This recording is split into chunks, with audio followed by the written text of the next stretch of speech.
গুৰিচৰৰ নাওকাটাত বিশেষভাৱে সক্ষম শিক্ষাৰ্থীৰ বাবে স্থাপন কৰা ইৰ্ডা প্ৰায়োগিক বিজ্ঞান বিদ্যালয়ত অচলাৱস্থা। অধ্যক্ষ ডক্টৰ ৰমণী বৰ্মনৰ ময়মতালিৰ বাবে শিক্ষাৰ্থীসকলে নিয়মীয়াকৈ শিক্ষা গ্ৰহণৰ পৰা বঞ্চিত হোৱাৰ অভিযোগ। 5 মাহে শিক্ষকসকলক দিয়া নাই দৰমহা। নিজৰ আত্মীয় স্বজনক ন্যাসৰ সদস্য অন্তৰ্ভুক্ত কৰি ন্যাসৰ নামত অহা আৰ্থিক অনুদান অধ্যক্ষ বৰ্মনে হৰলুকি কৰি অহাৰ গুৰুতৰ অভিযোগ উত্থাপন। তামুলপুৰ জিলাৰ গুৰেচৰৰ সমীপৱৰ্তী ডাউকাটাৰ নিৰ্জাৰ গাঁৱত বিশেষভাৱে সক্ষম ল'ৰা-ছোৱালীৰ সুবিধাৰ্থে স্থাপন কৰা ইৰ্ডা প্ৰায়োগিক বিজ্ঞান বিদ্যালয় নামৰ শিক্ষানুষ্ঠানখনত বৰ্তমান চৰম অচলাৱস্থা চলি থকাৰ অভিযোগ উত্থাপন হৈছে। স্থানীয় ৰাইজৰ অভিযোগ মতে বিদ্যালয়খন সঠিকভাৱে পৰিচালনা কৰিবলৈ গঠন কৰা ন্যাসৰ অধ্যক্ষ ডক্টৰ ৰমণী বৰ্মনে নিজৰ খেয়ালসূচী মতে কাম কৰাৰ বাবে বিদ্যালয়খনৰ এই দশা হৈছে। অধ্যক্ষ ডক্টৰ বৰ্মনে বিদ্যালয়খনৰ হোষ্টেলত অদ্যপি গঢ়ি তোলা নাই নিৰাপত্তা ব্যৱস্থা, নাই CCTV কেমেৰা, কাৰেণ্ট গ'লে আৱাসীসকলে থাকিব লাগে অন্ধকাৰত। তদুপৰি যোৱা 5 মাহ ধৰি ইয়াত শিক্ষকসকলক দিয়া নাই দৰমহা, যাৰ ফলত শিক্ষকসকলে নিয়মীয়াকৈ পাঠদান কাৰ্য চলাই নিয়াত অসুবিধাৰ সন্মুখীন হ'ব লগা হয়। কেৱল সিমানেই নহয়, নিজৰ আত্মীয় স্বজনক ন্যাসৰ সদস্য অন্তৰ্ভুক্ত কৰি বিদ্যালয়খন পৰিচালনাৰ বাবে বিভিন্ন উৎসৰ পৰা ন্যাসলৈ আগবঢ়োৱা আৰ্থিক অনুদান আত্মসাৎ কৰাৰো অধ্যক্ষ ডক্টৰ ৰমণী বৰ্মনৰ বিৰুদ্ধে গুৰুতৰ অভিযোগ কৰিছে অঞ্চলটোৰ ৰাইজে। এনে কাৰণত স্থানীয় ৰাইজে দেওবাৰে এখন ৰাজহুৱা সভা আহ্বান কৰি অধ্যক্ষ ডক্টৰ ৰমণী বৰ্মনক সভালৈ আমন্ত্ৰণ জনাইছিল যদিও সভাত উপস্থিত নাথাকিল। এনে পৰিস্থিতিত অহা 15 দিনৰ দিনা পুনৰ এখন সভা অনুষ্ঠিত কৰি অধ্যক্ষ বৰ্মনক বিদ্যালয় পৰিচালনাৰ লাভ কৰা ধন আৰু খৰচৰ হিচাপ দিয়াৰ লগতে শিক্ষানুষ্ঠানখনৰ অচলাৱস্থা দূৰ কৰিবলৈ আহ্বান জনাইছে। অন্যথা ডক্টৰ বৰ্মনক আৰু বিদ্যালয় পৰিচালনা কৰিবলৈ দিয়া নহ'ব বুলি সকীয়াই দিয়ে।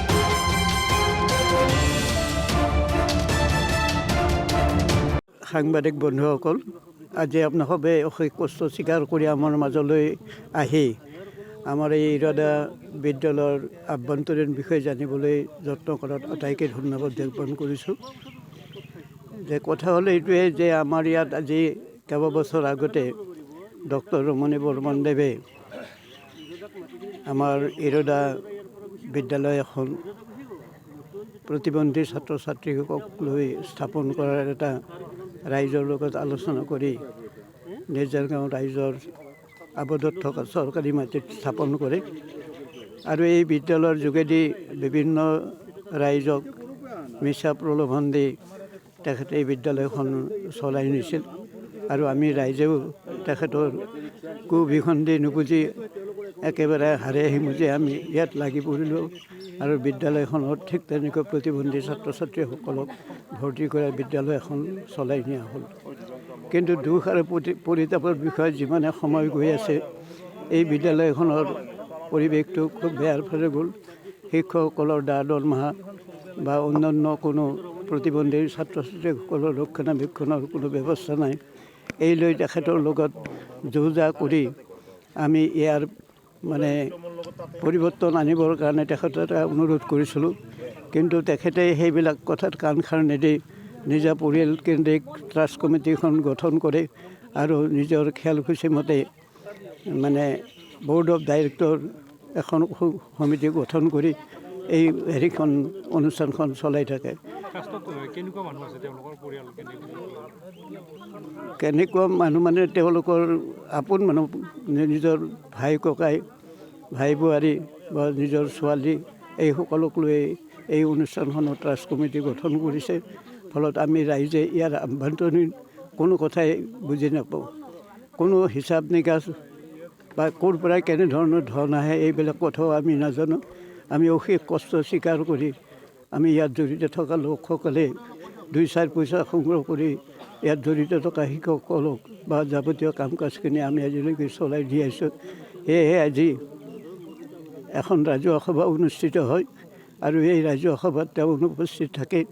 ৰাইজে সেই লৈ খুব দুখ প্ৰকাশ কৰে। পুনৰ আজিৰ পৰা 15 দিন পিছত আৰু এখন ৰাজহুৱা সভাৰ দিন ঠিক কৰি তেখেতক উপস্থিত থকাৰ কাৰণে অনুৰোধ জনোৱা হয় আৰু ইয়াৰ সকলোখিনি কথা ৰাইজৰ লগত বুজাবুজি কৰি এই অনুষ্ঠানখনক কিভাৱে জীয়াই ৰখা হয় ইয়াৰ উপায় উদ্ভাৱনৰ কাৰণে সিদ্ধান্ত গ্ৰহণ কৰা হয়। ইৰ্ডা প্ৰকল্প আৰু ইয়াৰ চেয়াৰমেন আমি জনাত ৰমণী বৰ্মন। তেখেত এজন দেখাত বগা কাপোৰ পিন্ধি আহে, বিভিন্ন দামী গাড়ীত আহে আৰু তেখেতে আহি ইয়াত মানে ৰাইজক মানে যিবিলাক আমাৰ সমাজৰ আগবঢ়া যিবিলাক সমাজৰ ব্যক্তি আছিল মানে বুদ্ধিজীৱী হওক বা শিক্ষক সমাজক তেখেতে প্ৰলোভন দি বা তেখেতসকলক টুপি পিন্ধাই তেখেতে এটা বেপাৰ কৰিছে। বেপাৰটো হ'ল এই যিবিলাক এইখন মানে প্ৰকল্পত যিবিলাক ল'ৰা ছোৱালী পঢ়ে বিশেষভাৱে সক্ষম এই ল'ৰা ছোৱালীবিলাকক নামত যিবিলাক টকা আহে আচলতে যিবিলাক চেক আহে বা বিভিন্ন ধৰণে চৰকাৰী বেচৰকাৰী সংস্থা বা ব্যক্তিগতভাৱে যিবিলাক টকা আহে এই ধনত তেওঁলোকে মানে তেওঁ কি কৰে নিজৰ পৰিয়ালক লৈ এটা ট্ৰাষ্ট এটা গঠন কৰি এই টকাবিলাক তাত সোমাই লয় আৰু তেখেতে মানে এই টকাবিলাক খাই আছে। এতিয়া তেখেতক মানে এইটো মানে স্পষ্ট হৈ গৈছে। গতিকে আমি স্থানীয় দল সংগঠন হিচাপে আজি আমি সভাত উপস্থিত হৈছোঁ আৰু স্থানীয় এখন আমাৰ বুদ্ধিজীৱীসকলক লগত লৈ আজি সংবাদ মাধ্যম আপোনালোককো নিমন্ত্ৰণ দিছে। ইয়াত আমি আপোনালোকক বিচাৰিছোঁ কাৰণ এনেকুৱা মানুহৰ মুখা খুলি দিব লাগে আচলতে, কাৰণ তেখেতে গুৱাহাটীত থাকি ইয়াতে বেপাৰ কৰি আছে। এই বেপাৰ কৰিব দিয়া নহ'ব আৰু আমাৰ ৰাইজে এটা সিদ্ধান্ত লৈছে তেখেতক এই জাগাত আৰু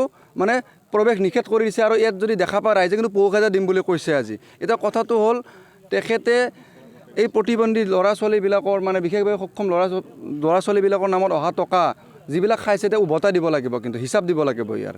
আচলতে ৰমণী বৰ্মন কোন হয় আৰু তেওঁ কি দায়িত্বত আছে? আমি জনাত ৰমণী বৰ্মন চেয়াৰমেন বুলি আমি কৈছে বা জানো চেয়াৰমেন বুলি, তেখেতে এই যিটো মানে প্ৰকল্প চেয়াৰমেন বুলি কৈছে আৰু এই প্ৰকল্পটো তেখেতে ইয়াতে আনিছিলে আৰু এই মানে বিভিন্ন ৰাইজৰ মাটি গাঁৱৰ মাটি এইবাৰ তেখেতে মানে আবণ্টন দি লৈছে আৰু মানে ইয়াত তেখেতে বিভিন্ন আভুৱা ভৰা কথা কয় মানে সংবাদ মাধ্যমক মাতি আনি তেখেতে বিভিন্ন ধৰণৰ কথা কয় আৰু ইয়াত ইতিমধ্যে প্ৰমোদ বড়ো ডাঙৰীয়াও আহি গৈছে। প্ৰমোদ বড়ো ডাঙৰীয়া অলৰেডি 50 লাখ টকাৰ এটা মানে তেখেতে মানে এটা বিল্ডিং আবণ্টন দিছিলে, এইটো হৈ গৈছে, কিন্তু এই বিল্ডিংটো এনেদৰে পৰি আছে। আচলতে মানে ৰমণী বৰ্মনে ইয়াতকৈ একো কৰিব পৰা নাই ইয়াত।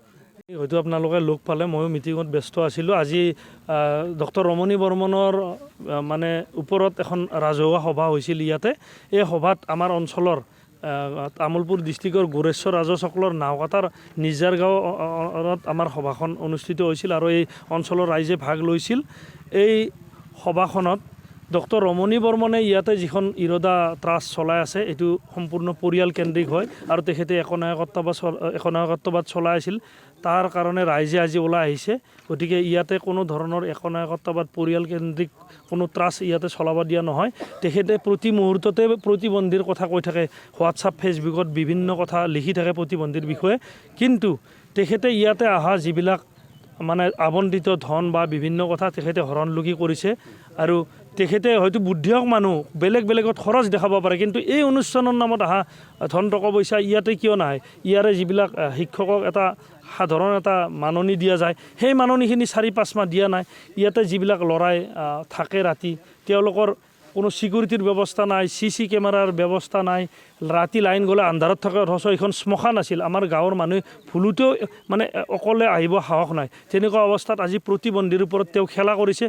আগতেও তেখেতৰ এনেকুৱা ঘটনাবিলাক জানে। প্ৰতিবন্ধীক লৈ তেখেতে আচলতে হত্যা আৰু মানে ধৰ্ষণৰ গোচৰত অভিযুক্ত।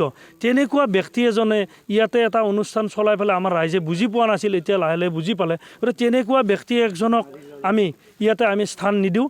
তথাপিতো ৰাইজৰ ফালৰ পৰা আমাৰ ইয়াতে আজিৰ সভাত তেখেত উপস্থিত নহ'ল। আমি আগতীয়াকৈ খবৰ দিছিলোঁ তেখেতক আৰু 15 দিন সময় দিছে। 24 ফেব্ৰুৱাৰীৰ আকৌ এখন ৰাজহুৱা সভা অনুষ্ঠিত হ'ব। গতিকে তেখেতে যদি এই সভাত উপস্থিত হৈ এই যিখন ট্ৰাষ্ট যিখন গঠন কৰাৰ ৰাইজে পৰামৰ্শ দিছিল বা বোৰ্ড অফ ডিৰেক্টৰ, এইটোতো বহুত ডাঙৰ মানে স্বৰ্গত থকা যেন আমাক দেখায়, কোনো লগ নাপায় মানুহখিনি। আৰু আমাৰ মানুহ যেতিয়া সোমাই দিব বিচৰা যায় তেতিয়া কয় যে ছাবজেক্টৰ কথা আছে, PhD মানুহ দিলেও নহ'ব। অথচ তেখেতেও প্ৰতিবন্ধীক লৈ কোনো PhD কৰা নহয়। আৰু যেতিয়াই ট্ৰাষ্টত মানুহ সোমাই দিয়াৰ কথা কোৱা হ'ল তেখেতে ক'লে যে প্ৰতিবন্ধী মানুহে থাকিব পাৰিব, বেলেগ নোৱাৰে। এতিয়া প্ৰতিবন্ধী মানুহ মানে তেখেতে 13 চনৰ পৰা 24 চনলৈকে তেওঁৰ পৰিয়ালৰ দ্বাৰাই এই ট্ৰাষ্টখন চলাই আছে। কিন্তু যেতিয়াই ৰাইজৰ মানুহ সোমাব বিচাৰিলে তেতিয়া তেখেতে প্ৰতিবন্ধীৰ আইনখন আনি দিলে, মানে তেখেতে ভিতৰ চৰা কথাটো কাকো জানিব নিদিয়ে। সেয়েহে আমি ৰাইজৰ ফালৰ পৰা তেখেতক আকৌ পুনৰ 15 দিন আমি সময় দিছোঁ। তেখেত ইয়াত উপস্থিত হ'ব লাগিব, অন্যথা তেখেতে ইয়াৰ পৰা বিদায় লাগিব। তেখেতে আৰু এটা ভুল কথা কৈছে, যিটো সময়ত ৰমণী বৰ্মন দেৱে ইয়াত উপস্থিত হৈছিল আমি আটাই জানো তেখেতে এটা ৰাজনৈতিক দলৰ লগত জড়িত, বাওঁপন্থী নেতা। আমাৰ অঞ্চলত কোনো ধৰণৰ বাওঁপন্থী নাই, কিন্তু তথাপিতো ৰাইজে আঁকোৱালি লৈছিল এইটো নামঘৰ সদৃশ পবিত্ৰ এটা অনুষ্ঠানত ইয়াতে কোনো ৰাজনীতিৰ কথা নাহে।